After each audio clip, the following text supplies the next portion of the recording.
Operation सिंदूर के बाद PM Modi की पहली जनसभा कल। बीकानेर से भरेंगे हुंकार, नाल एयरबेस का करेंगे दौरा। नाल एयरबेस पर जवानों से मिलेंगे पीएम मोदी। करणी माता मंदिर में पूजा अर्चना के बाद पलाना में जनसभा को करेंगे संबोधित। जम्मू कश्मीर के उपराज्यपाल मनोज सिन्हा ने लाइन ऑफ कंट्रोल का किया दौरा। सुरक्षा में तैनात जवानों से मुलाकात। जवानों से मिलने के बाद एलजी मनोज सिन्हा की पाकिस्तान को कड़ी चेतावनी। भारतीय सेना की जद में पूरा पाकिस्तान। उपराज्यपाल बोले कि दोबारा नापाक हरकत की तो छोड़ेंगे नहीं, ऐसी सजा मिलेगी कि 7 पीढ़ियां तक नहीं भूलेंगे। आईबी चीफ तपन डेका को फिर मिला एक्सटेंशन। 1 साल के लिए सरकार ने बढ़ाया कार्यकाल। बीजिंग के दौरे पर पाकिस्तान के डिप्टी प्रधानमंत्री इशाक डार। सुरक्षा संप्रभुता के मुद्दे पर चीनी डेलीगेशन से बात। चीन ने पाकिस्तान को मदद का दिया भरोसा। विदेश मंत्री वांग यी ने समर्थन की बात कही। पाक आर्मी चीफ से राहुल गांधी की तुलना पर कांग्रेस आग बबूला। बीजेपी आईटी सेल के खिलाफ एफआईआर दर्ज। एमपी कांग्रेस अध्यक्ष जीतू पटवारी का बयान। सवाल जब लोकतंत्र में करना अहम है, सवाल पूछने पर देशद्रोही साबित कर देती है बीजेपी। जीतू पटवारी बोले कि विपक्ष की भूमिका मजबूती से निभाएंगे। राष्ट्रहित में सरकार के साथ है कांग्रेस। ऑपरेशन सिंदूर को छोटा बताने पर खड़गे की घेराबंदी। मंत्री रामदास अठावले बोले कि सही वक्त का इंतजार करें कांग्रेस अध्यक्ष। रामदास अठावले ने कहा कि युद्ध होना अभी बाकी है, पीओके की वापसी तक चलेगा ऑपरेशन। खड़गे के बयान पर बीजेपी के राष्ट्रीय महासचिव तरुण चुग का पलटवार। का ऑपरेशन सिंदूर को छोटा युद्ध कहना सेना की शहादत का अपमान।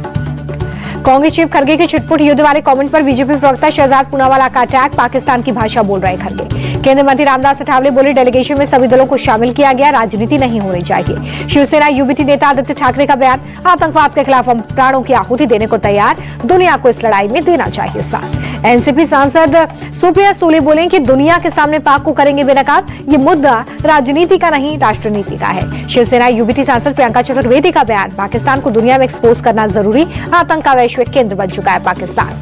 सर्वदलीय डेलीगेशन में टीएमसी नेता अभिषेक बनर्जी के नाम पर बीजेपी नेता दिलीप घोष का बयान। पहले टीएमसी इसका बहिष्कार करने जा रही थी, लेकिन ऐसे में उस देश में राजनीति करना मुश्किल होता। ऑल पार्टी डेलीगेशन के विदेशों के दौरे पर बोली बीजेपी सांसद हेमंत जोशी। सेना ने आतंकी ठिकानों को तबाह किया।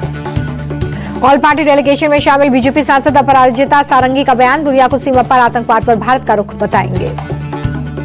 ऑल पार्टी डेलीगेशन के विदेश के दौरे पर बोले बीजेपी नेता शहनवाज हुसैन। दुनिया को बताने की जरूरत है कि पाकिस्तान आतंकवाद को बढ़ावा देता है। कांग्रेस नेता जयराम रमेश का बड़ा बयान। मुद्दे से ध्यान भटकाने के लिए डेलीगेशन भेज रहे मोदी। कठिन सवालों का जवाब देने से बचने की कोशिश। केंद्रीय मंत्री ललन सिंह बोले कि भारतीय डेलीगेशन दुनिया भर के देशों को ब्रीफ करेगा, आतंकवाद के नेक्सस को एक्सपोज करेगा। जासूस ज्योति को पाकिस्तान से समर्थन। पाकिस्तान के कई पत्रकार आए सामने, पत्रकारों को परेशान करने का आरोप लगाया। रामपुर से गिरफ्तार शहजाद का बड़ा खुलासा। यूपी के कई इलाकों में आतंकी हमलों की साजिश थी। व्हाट्सएप के जरिए आईएसआई के संपर्क में था शहजाद। ज्वेलरी कारोबार की आड़ में जासूसी करता था। नूह से गिरफ्तार जासूस तारिक पर खुलासा। सिरसा एयरबेस की जानकारी की थी साझा। आसिफ बलूच जाफर के कहने पर दी जानकारी। सिरसा एयरबेस पर पाकिस्तान ने दागी थी मिसाइलें। भारत के एयर डिफेंस सिस्टम ने हमले को किया नाकाम। अशोका यूनिवर्सिटी के प्रोफेसर को राहत। सुप्रीम कोर्ट से अली खान को मिली अंतिम जमानत। ऑपरेशन सिंदूर पर लिखा था विवादित पोस्ट। केंद्रीय मंत्री रामदास अठावले का ऐलान। देश भर में निकालेंगे भारत जिंदाबाद यात्रा।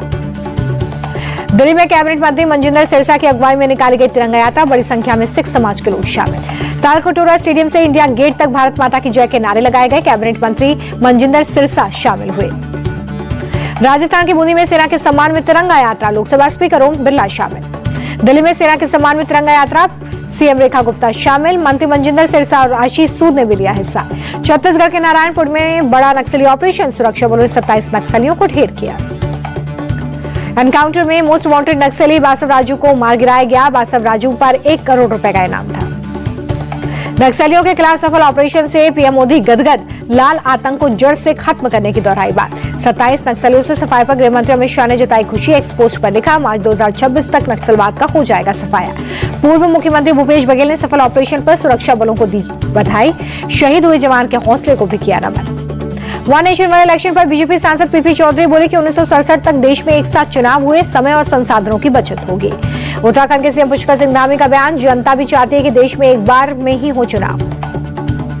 सिक्किम के मुख्यमंत्री का दिल्ली दौरा। वित्त मंत्री निर्मला सीतारमण से की मुलाकात। बर्खास्त ट्रेनी आईएएस पूजा खेड़कर को सुप्रीम कोर्ट से राहत। फर्जी सर्टिफिकेट मामले में अग्रिम जमानत। सुप्रीम कोर्ट ने कहा कि पूजा खेड़कर कोई आतंकी नहीं, उसने सब कुछ खो दिया। बीजेपी सांसद सुधांशु त्रिवेदी का ममता सरकार पर अटैक। देश की आर्थिक सुरक्षा के लिए खतरा बन गई है टीएमसी। सुधांशु त्रिवेदी बोले कि एसआईटी रिपोर्ट के अनुसार 113 घरों को पहुंचा नुकसान। हिंसा के समय मूक दर्शक बना रहा प्रशासन। हिंसा पर शर्मनाक राजनीति कर रही है बीजेपी। टीएमसी नेता कुणाल घोष का अटैक। जंग के समय बीजेपी ने उकसावे की राजनीति की। कुणाल घोष बोले, समर्थन देने पर हमारी पार्टी को टारगेट किया गया। पूर्व प्रधानमंत्री राजीव गांधी की 34वीं पुण्यतिथि आज। कांग्रेस अध्यक्ष मल्लिकार्जुन खड़गे, राहुल गांधी ने दी श्रद्धांजलि। पिता राजीव गांधी की फोटो के साथ राहुल गांधी का इमोशनल ट्वीट लिखा, आपकी यादें हर कदम पर मेरा मार्गदर्शन करती हैं।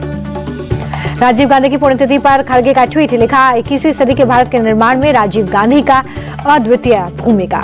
राजीव गांधी की पुण्यतिथि पर पीएम मोदी का ट्वीट कर दी श्रद्धांजलि। सिंहस्थ कुंभ मेले को लेकर सीएम मोहन यादव ने की मीटिंग, तैयारियों का लिया अपडेट।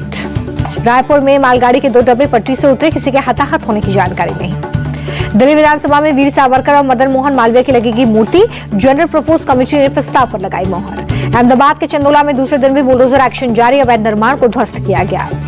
चंदोला तालाब इलाके में 32 धार्मिक इमारतों पर एक्शन, 13 मस्जिद 19 मंदिरों को गिराया जा रहा है। गुजरात के जामनगर में अवैध निर्माण पर बुलडोजर, नदी किनारे बने निर्माण को हटाया जा रहा है। कार्रवाई के दौरान पुलिस की टीम मौजूद रही, 100 अवैध निर्माणों को तोड़ने का नोटिस।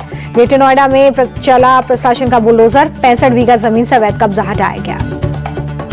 सिंचाई विभाग की जमीन पर लोगों ने 20 सालों से कब्जा कर रखा था, 50 करोड़ बताई जा रही है जमीन की कीमत।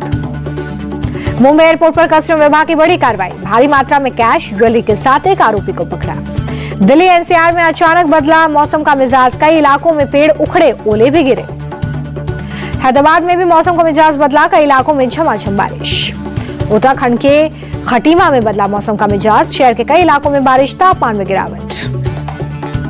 गोवा में पानी के तेज बहाव में बाइक सवार शख्स नाले में गिरा, समय रहते बचाई गई जान।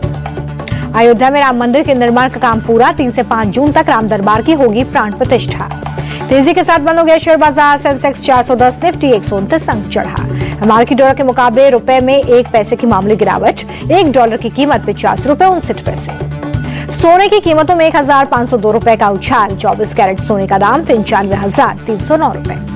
चांदी के भाव में भी 1,993 रुपए की बढ़त, 1 किलो चांदी का रेट 95,800 रुपए। अंतर्राष्ट्रीय बाजार में कच्चे तेल की कीमतों में उतार चढ़ाव जारी, तो वहीं देश भर में पेट्रोल डीजल की कीमतों में कोई बदलाव नहीं। भूटान का सबसे बड़ा सोलर पावर प्रोजेक्ट बनाएगी रिलायंस पावर, अनिल अंबानी की कंपनी ने टर्म शीट साइन किया। दुनिया के 100 परोपकारियों में मुकेश और नीता अंबानी हुए शामिल, अजीम प्रेमजी और निखिल कामत को भी मिली जगह, टाइम्स मैगजीन ने पहली बार लिस्ट की जारी। टेस्ला के सीईओ वैभव तनेजा ने 2024 में कमाए 1,157 करोड़ रुपए। गूगल के सीईओ सुंदर पिचई और माइक्रोसॉफ्ट के सीईओ सत्या नडेला से कई गुना ज्यादा है इनकम। 2019 से जुड़े टैक्स चोरी मामले में एक्टर अर्जुन रामपाल को बड़ी राहत, गैर जमानती वारंट पर हाईकोर्ट ने लगाई रोक।